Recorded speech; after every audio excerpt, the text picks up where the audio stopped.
This week, we speak to an expert on applied behavioral finance, and he's got some great ideas for you to think about. Make Better Wealth Decisions, a podcast that explores how financial advisors' blind spots can harm your investments. I'm your host, John DeGuy, a portfolio manager with Design Securities in Toronto. In this podcast, we'll provide advice on how you can achieve better outcomes by maximizing investments and minimizing taxes. Let's put our thinking caps on as we consciously decide to get smarter about our money. Have you thought about how you're investing? Have you ever thought about how your personality type has an impact on what sorts of investments you should have? What about the different dimensions of risk and return and the way you react to anxiety? And finally, have you thought about something like prospect theory and the way people think of loss aversion? This week, we're speaking with Greg Davies. Greg is the head of behavioral innovation at Oxford Risk, which is a British consulting firm, even though he went to Cambridge University. Greg is a world-renowned expert in applied behavioral finance, and I think the word applied is going to be a hallmark of our conversation today. Everything is about reaching better outcomes. Greg, how are you today? I'm very well. It's hot in London, uncharacteristically, but other than that, I'm good. Can we begin by having you perhaps give us a very quick 2 or 3 minute overview about your background and specifically the work that you do at Oxford Risk? Yeah, with pleasure. I came to behavioral finance through a more traditional finance route. So my background was in classical economics, finance theory. Spent some time as a management consultant working in financial services, doing geeky stuff around risk measurement and portfolio theory and stuff. And then I decided to go back to university for my PhD and stumbled across this field, which at the time was considered to be the lunatic fringe of the economics faculty, which was behavioral economics and behavioral finance. And I just fell in love with the combination of its philosophical underpinnings. It drew on psychology, which at that point I knew nothing about, but it also brought in finance and economics and mathematics. It was inherently multidisciplinary and seemed a wonderful mix of theoretical and practical. And so I swung my PhD topic strongly behind behavioral finance. And when I left university, left my PhD, it really was very new. Daniel Kahneman had just won the Nobel Prize for economics, which was a neat trick given he was a psychologist. And the field started taking off in commercial terms because it started getting more and more popular. Mhm. And I managed to land at Barclays in 2006, who they had decided to set up a behavioral team. Someone, I don't know, had read half of a Malcolm Gladwell book and decided that this was a good idea. And no one really knew what a behavioral team was going to do inside a bank at that point. This was the first team of its sort in the world. And we landed and we started in wealth management and financial advice, looking at how we can help advisors provide better decisions, get to know their clients better, etc. And I spent 10 years doing that in the big corporate environment in Barclays Wealth. I led the behavioral team globally and the quant team globally for Barclays Wealth. And then in 2016, I left, set out on my own, and then joined forces with Oxford Risk shortly thereafter. And Oxford Risk, as the name indicates, is a spin out of Oxford University, but it does what I'd always been trying to do at Barclays, which is to build tools and systems to help people make better financial decisions. The big difference is that we're doing it through technology and software first. So what we do at Oxford Risk is very deliberately blending behavioral science together with data science and technology and AI in order to really start to take behavioral finance and deliver it at scale through the financial institutional world. That's great. It's funny because this podcast has just been rebranded to be called Make Better Wealth Decisions. And it's amazing how the conversation we're about to have is right down the middle of the fairway, so to speak, in terms of the things that we can talk about. One of the things that you have said and that Oxford writes in its website is that a lot depends on your personality type, and Yeah. that good advice involves hyper personalization. And I don't believe I've read the phrase hyper personalization in the field of personal finance before. So maybe you could explain what that is and why that's important. Yeah, absolutely. So I think the first thing to realize is that all of classical finance theory, mean variance analysis, portfolio theory, etc., it makes space for only one aspect of our personality. It says, if I know your risk aversion or your risk tolerance, the degree to which you are willing to trade off risk and reward in the long term, then I can pick off the right points on your efficient frontier. So it makes a little bit of space for how people are different, because even the hyper rational individual of economic theory, some of those rational individuals could be less risk taking and some could be more risk taking. But apart from that, classical economic thought has absolutely no space for our psychology or our emotions. And you and I may be different from each other in terms of our risk tolerance. And that's interesting. We should have a slightly different asset mix for our long-term portfolio. But we're also much more likely to differ from each other on numerous other aspects of our personality that matter. So our composure levels, perhaps you are a highly composed, cool, calm, collected individual as the markets go up and down, and I'm a nervous wreck. Or our confidence levels, you might be naturally more confident making investment decisions and I shy away from them. Or impulsivity. So there are multiple dimensions of our personality that matter for how we make decisions, for how comfortable we are with the quote unquote right answer of good financial advice, and over time for how those things add up to how well how our wealth grows. So make better wealth decisions is in least not at least in part, it is in large part due to our differences as humans. And if we are to help people make better decisions or better wealth decisions, it absolutely has to start from a recognition of where your particular behavioral and emotional pain points are. What are the things you find it more or less comfortable to do? Where are the bits where you naturally tend to cut corners because doing the right thing feels a very emotionally uncomfortable thing for you? So the And personalization is matching the solution to the right. individual. It's funny because a lot of what you talk about is returns relative to anxiety. And again, that's the sort of thing that never shows up anywhere in a textbook. And I'm like you, I did graduate work in public administration and then came into personal finance as a bit of a spin-off from what I thought I was going to be doing in my career. And then, much like you, fell in love with the behavioral aspects of things. The anxiety level is something that is very, very difficult to reliably quantify, and it seems to be at least somewhat situationally malleable. Yeah. Can you perhaps offer some thoughts about the dimensions? You've mentioned impulsivity and other things. What are the dimensions that one might use to quantify or calibrate one's tolerance and capacity and reactivity to various forms of financial risk? We would set the traditional thing, the risk tolerance one, aside. We measure it. We use very robust, academically tried and tested psychometric tools to measure risk tolerance. And I should note, you cannot assess someone's risk tolerance by asking them, how do you feel about taking risk this morning? Because that's when you get all of the context. What is my portfolio done in the last week? What did my advisor tell me yesterday? What did I have for breakfast this morning? It's asking people how much risk they're willing to take today is absolutely the wrong basis on which to give them a portfolio that you're going to want them to hold for the next 10, 15, or 20 years. So risk tolerance is the right anchor point, but you can only measure it if you're using very rigorous psychometric techniques. Now, over that, the risk attitudes or the willingness of people or the anxiety of people in any given moment is affected by a whole range of different things. The network effect, the herd, the past Mhm. performance, all of Yeah. that stuff. We tend not to try and measure moment by moment anxiety because it's quite difficult to do and it can be quite intrusive.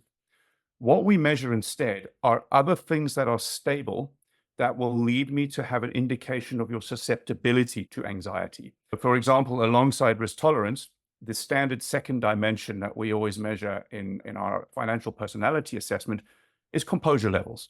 Some people are just more naturally cool, calm, and collected. Some people tend to have much, much more emotional focus on the present.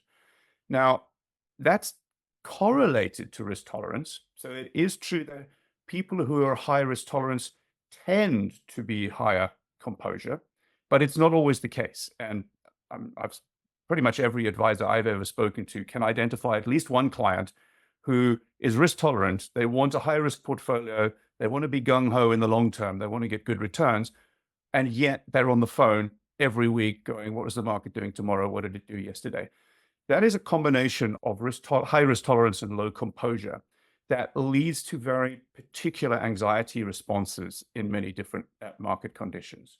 And then we can overlay that with other things. So I already mentioned confidence. Some people are simply just very reluctant to make decisions. We have a dimension that we refer to as desire for guidance. There are people out there who are made more emotionally comfortable if they feel they've shared the emotional burden of the decision making with someone, an advisor, a friend, family member, whatever. There are other people, often entrepreneurs amongst them, who don't feel comfortable with their portfolio unless they feel they have controlled every decision along the way. And so starting to map out someone's financial personality on these dimensions, we can measure now, we have off-the-shelf measures for up to 20 different measures of dimensions of financial personality. But the sort of core 5 or 6, if you were able to understand someone on those 5 or 6, you would really know how to tweak the portfolio to make them more comfortable. And probably more important than what you put in their investments is how you communicate with them and how you engage with them differently over that investment journey. So it seems to me that decision science involves a great deal of control or at least consideration of emotional comfort.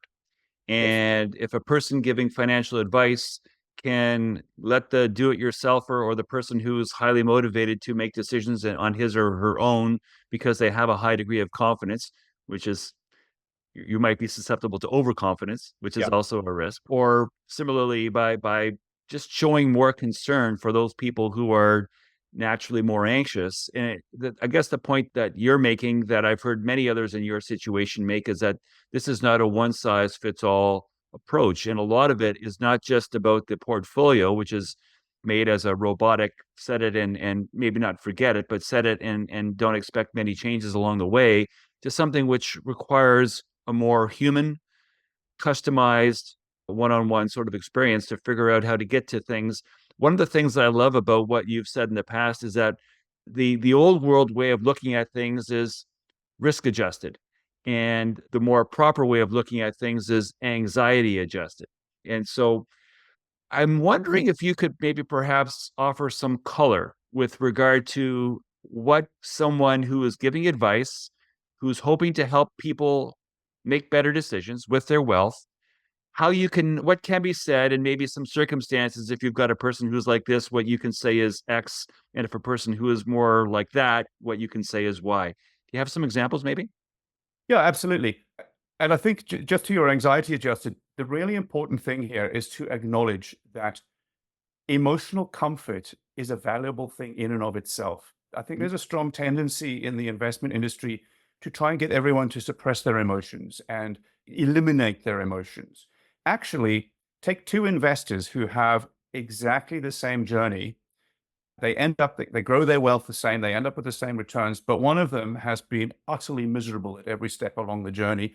I would say that even though financially they're in the same position, that investor is worse off. So emotional comfort has an innate value, an inherent value in and of itself. And what we're trying to do here is to help people purchase the emotional comfort they need as cheaply and as efficiently as possible. And that's the bit behind anxiety adjusted returns. Now, how do we do that? There's a whole menu of options that we can do to get people there.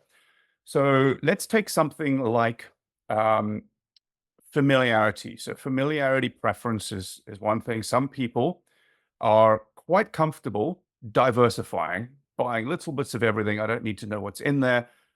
But most of us actually emotionally don't like diversification. We don't like buying little bits of lots of stuff we don't know. What we like buying is we like buying good stories rather than in good investments. So we end up with these concentrated portfolios of good narratives rather than diversified portfolios of good investments. And classical finance would say diversification is paramount. You should not bias your portfolio towards the stuff that feels familiar to you. So people always come up with these. I buy those shares because I like that product. I like their product. Or I buy it because their company is headquartered in my hometown, or my brother-in-law works in that company, or whatever. These are all very bad reasons to buy a stock, except that every one of those stories gives me emotional comfort along the way. So classical finance would say home bias, biasing your portfolio towards domestic stocks more than they have a market cap share in the world, is a bad idea because it reduces diversification and it's biasing your portfolio. Now, it is true. A home biased portfolio is technically slightly less efficient than a fully diversified portfolio, but only slightly. If your alternative is being too uncomfortable to get into that portfolio in the first place and sitting on cash for the next 15 or 20 years, then a little bit of home bias as a way to buy yourself emotional comfort is, for some people, actually a really beneficial thing. Another example would be classical economists or classical finance professors would also say dollar cost averaging is an inefficient way of going about investing. If you've got cash to invest, the best thing to do is to put it all into the markets at once. Otherwise, you're sitting with your wealth doing nothing. Now, that is true. It is slightly inefficient. But if you are the sort of person who is not impulsive, who is not confident, who is low composure, the thought of putting all your uninvested wealth into the markets at a single point is just going to be absolutely hair-raising to you. You're just not going to do it. So dollar cost averaging as a way of getting into markets may be technically inefficient, but actually it is a relatively cheap way of buying emotional comfort to get you into the markets at all. So a lot of the times here, we end up doing things that are slight deviations from what classical finance theory says is the technical or the theoretical right answer, because those deviations enable me to get there with more emotional comfort than trying to plunge headfirst into a theoretical solution. And there's, by the way, there is absolutely nothing rational about trying to pursue a theoretically optimal approach if you know that you're human and your emotions are going to mean that you fail at doing it. The rational thing is to pursue the best approach you're emotionally capable of carrying through, not the theoretical approach that you're not emotionally capable of carrying out. You just said the same thing that I say, only with slightly different words. One of my mantras is the best portfolio is one that you can live with. It Yeah. it it does you no good if a textbook says this is going to get you a slightly better spot on the efficient frontier if for some reason you can't stick with the program. And there, I think I might also add, I would hope you would agree, but maybe you won't. It's also a question of what you can get people to accept. So if you've got the idea of a 100% lump sum as being superior to dollar cost averaging, and you can't quite get the person to put in the lump sum, what if we put in, say, a lump sum today and dollar cost average the other half over the next 12 or 24 months? That at least splits the difference in terms of the approach, but it also overcomes some of the anxiety. And although it still isn't optimal, it is less suboptimal than dollar cost averaging from the beginning. And it's all a question of what the art of the possible, what you can actually get people to do and motivate them to actually take action and stick with it. I completely agree. Our job is to get people as close as possible to the theoretically right thing with as much comfort as possible. And there's two trade-offs there. There's as close as possible. I don't have to be right next to theoretically optimal. I could be a bit away and still be doing well as an investor. And how much emotional comfort I need depends on my personality and my composure levels. And I think what a lot of people forget, particularly people who are new to investing, is they shy away from getting invested because they're worried about not getting it right. And what they realize is one of the biggest things you can get wrong as an investor is by leaving your cash doing nothing for the next 10 or Right. 15 years. It is much better to be invested in a slightly inefficient way, not perfect, I haven't got everything right, than to be not invested at all. And you often hear these things like stock market investing is like going into a casino. It's all random. In one level, it's true. In the very short term, it is like a casino because it is almost impossible to predict where the markets are going to be next day, next week, next month, etc. The big difference in this is this. If you go into a casino day in, day out, and you play the roulette tables or the blackjack tables or whatever, you know that over time you're going to lose because the Right. odds are in the house's favor. Right. In investing, it's the other way around. Right. If you fail to enter the markets day in, day out, day in, day out over years, that's when you know you're going to lose. So it's by getting in that you have the house on your side when it's investing. It's ironic. There aren't many people that I know that are financial advisors that go to Vegas or gamble in that kind of a way, precisely because of the anecdote you just shared with us. Prospect theory. You mentioned Daniel Kahneman winning the Nobel Prize. That was in, I think, 2002 with Right. Amos Tversky. Yeah. And a big part of why Kahneman won the Nobel was because of his work with prospect theory, which shows that the pain of a loss is twice as acute as the joy of a gain. Do you think people giving advice to retail investors these days think about prospect theory when they do what they do? No, not many, but I do think so. We could think of loss aversion as one of the components of prospect theory. And I think that's the bit that has been slightly easier for people to grab onto. I think what people often miss in loss aversion is that it's about framing. And so exactly the same outcome could be perceived as a loss or a gain, depending on how I paint it, on how I frame it Yeah. to someone. And that becomes really important. So, for example, in how we communicate to people about their portfolio performance. Now, one of the implications of loss aversion is that if I look at my portfolio and some stuff is flashing green, the stuff that's gone well, and some stuff is flashing red, I'm always going to place undue emotional attention to the stuff that's red over and above the stuff that's green. Now, imagine an investor in one of two hypothetical situations. Situation A, their advisor says, our job is to keep you as informed as possible about what's going on.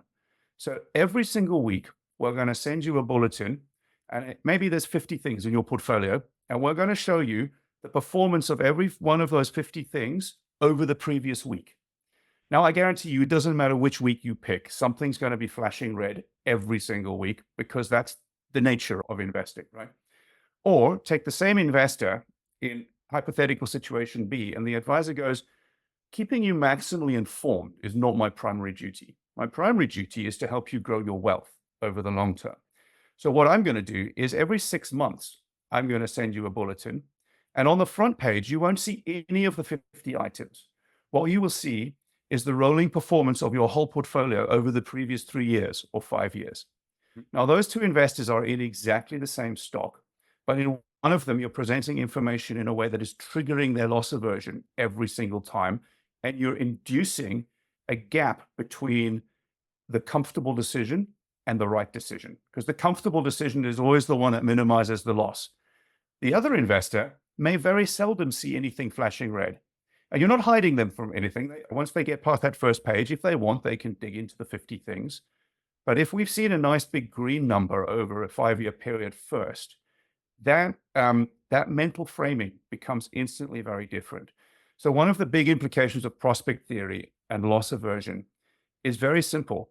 The more we divide things into small components, either a portfolio into subcomponents or sub-items, or the more we divide a long time period into thin time slices, the more we're going to induce anxiety amongst people because the more people are going to see red things.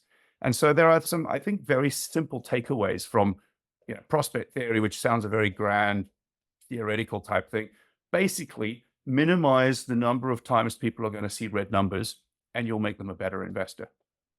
So I've got one last question before we do the wrap up, and that's with regard to the role of technology. You've said in the past at Oxford that what you do is you provide decision prosthetics.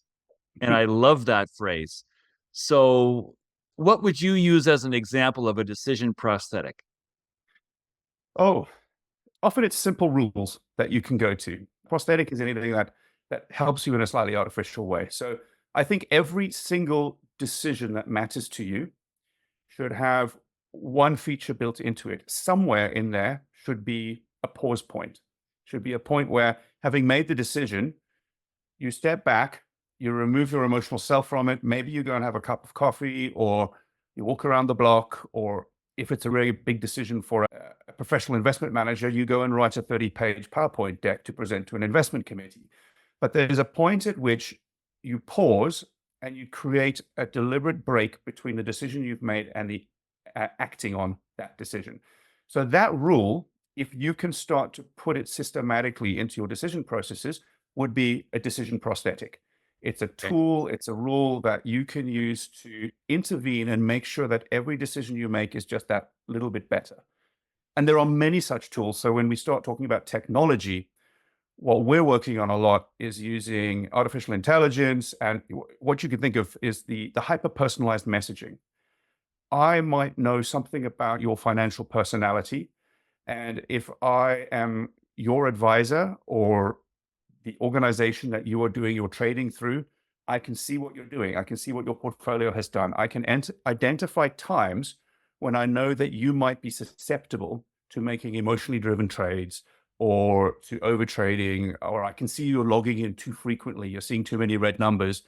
And the Right. decision prosthetic there is using the technology to send you personalized messages that are just there to force that pause point or to induce you to calm down or to take you over to a rebalancing process that you've decided on earlier. So it's the Perfect. use of tools. All right. So let's wrap up with the way I always like to wrap up, which is make better financial decisions, make better wealth decisions. What advice would you give to people if you could have one way of waving a magic wand to help people make a better wealth decision? What would that be? Write for yourself an investment constitution. So those rules that you have, there's a bunch of stuff that is the ways we wish we would make decisions when we're cool, calm, and collected. And there is a lot of value to trying to make as many decisions ahead of time, taking decisions away from your emotionally charged self and giving them to yourself when you've got time to reflect. So when you have time to reflect, try to actually write down a set of rules for how you would want to behave in different circumstances. Perfect. Rebalancing rules, what you allow yourself to invest in or not allow yourself to invest in. I'll just give you one example. I never ever allow myself to make any investment decisions during the week. That might sound odd because on the weekend the markets are closed and you think, well, you miss out on opportunities. But it's not my day job to watch the markets. And I came to the conclusion that particularly when I was working in a bank and I'm surrounded by people with these screens everywhere, and I would see something going on and I would be emotionally triggered to go and do something about it in my portfolio. And you're susceptible to an availability bias and a Precisely. recency bias. Yeah. Yeah. So by making sure I only allow myself to do it on the weekend, I know all my decisions are made when I have the time and the ability and the cognitive space to reflect on those and to make those decisions based on non-emotional responses, non-knee-jerk responses to the market. It's not the right rule for everyone, but that's the right rule for me. So try and think about writing down for yourself, what are the things that will make you a better investor, and then start to build those into habits. Greg, I want to thank you for your time today. It's been really insightful, and I want to wish you all the best in the future. Thank you very much. Absolutely lovely to chat today. John DeGooey is a portfolio manager with Design Securities in Toronto. The views expressed in this programme are not to be construed as specific advice. It is recommended that you consult a qualified advisor before taking action. His books, The Professional Financial Advisor 4, Stand Up to the Financial Services Industry and Bullshift are available through Amazon and in bookstores throughout Canada. You can reach John at 647-STAND-UP. That's 647-782-6387 or at jdegooey@designedsecurities.ca.